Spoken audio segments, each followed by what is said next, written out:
குடும்பத்திலையும் சரி, வேலை செய்யற இடத்துலயும் சரி, எனக்கு மரியாதையே இல்லைங்க, மன நிம்மதி இல்லைங்க, எவ்வளோ சம்பாதிச்சாலும் காசு நிற்க மாட்டேங்குது, கடன் சேர்ந்துக்கிட்டே இருக்கு அப்படிங்கிறவங்க இந்த ஒரு பொருளை, இந்த ஒரு பொட்டை மட்டும் நெத்தியில் வச்சு பாருங்களேன், கண்டிப்பாக உங்கள் பிரச்சனைகள் சரியாகுங்க.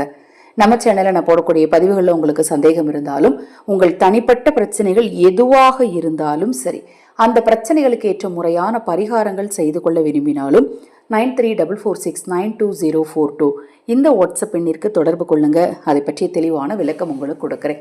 இதற்கு தேவையான பொருள் 3 பொருள் தான், ரொம்ப கஷ்டமெல்லாம் கிடையாது. செய்ய வேண்டிய நேரம் மட்டும் என்ன அப்படின்னு பார்த்தீங்கன்னா, பிரம்ம முகூர்த்த நேரத்தில் செய்துக்கணும். ஒரு பழைய அகல் விளக்கு எடுத்துக்கோங்க, இல்லை அப்படின்னா ஒரு பழைய மண் தட்டு எடுத்துக்கோங்க. இதை செய்கிறதுக்கு 2 நாளைக்கு முன்னாடியே வன்னி மர குச்சி, வன்னி இலை பார்த்தீங்கன்னா நெல்லி இலை மாதிரியே சின்ன சின்னதாக இருக்கும். இல்லை நீங்கள் போய் நாட்டு மருந்து கடையில் கேட்டாலும் தருவாங்க வன்னி மர குச்சி. 10 ரூபாய் 20 ரூபா கொடுத்தாலே தந்துருவாங்க. அதை நீங்கள் வாங்கிட்டு வந்து அந்த குச்சியை பொடுசாக உடச்சி நீங்கள் எடுத்து வச்சுருக்கீங்க இல்லையா அகல் விளக்கு தட்டு, அதில் போட்டுக்கணும். அந்த அகல் விளக்கு தட்டு சுத்தமாக இருக்கணும், அசுத்தமாக இருக்கக்கூடாது, சுத்தமாக இருக்கணும். அதை நல்லா கழுவி மஞ்சள் பூசி பொட்டு வச்சு அதில் போட்டுட்டு, அதில் பச்சை கற்பூரத்தை சிறிதளவு போட்டு எரிக்கணும். நல்லா எரிஞ்ச உடனே என்ன ஆகும், சாம்பல், அதாவது சாம்பல் கருப்பு நிறத்தில் இருக்கும். அந்த சாம்பலில் சிறிதளவு நெய் ஊற்றிக்கோங்க. நெய் ஊற்றிட்டு உங்களுக்கு பிடிச்ச வாசனை திரவியம், கமன்னு எந்த வாசனை திரவியம், அதாவது வாசனை நல்ல தூக்கலாக இருக்கும். எப்பவுமே வாசனை இருக்கக்கூடிய இடத்துல தான் செல்வம் சேரும்.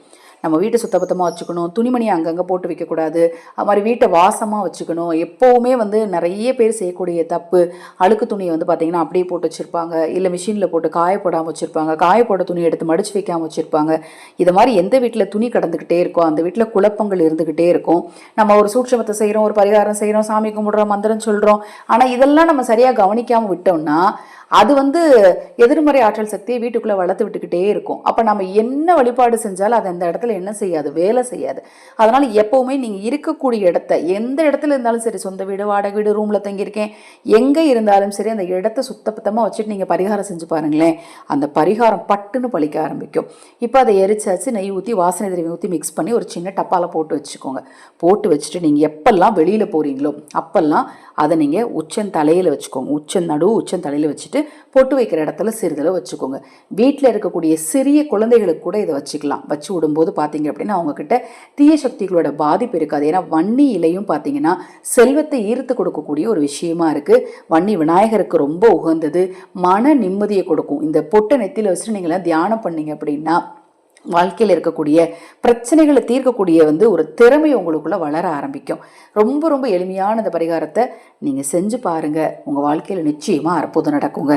இது போன்ற எண்ணற்ற தகவல்களை தெரிந்து கொள்ள நமது சேனலை சப்ஸ்கிரைப் பண்ணிக்கோங்க. ஹரஹர சங்கர, ஜெய் ஜெய் சங்கர, மகாபெரிவா திருவடிப்பாதம் சரணம் சரணம். நல்லதே நடக்கட்டும்.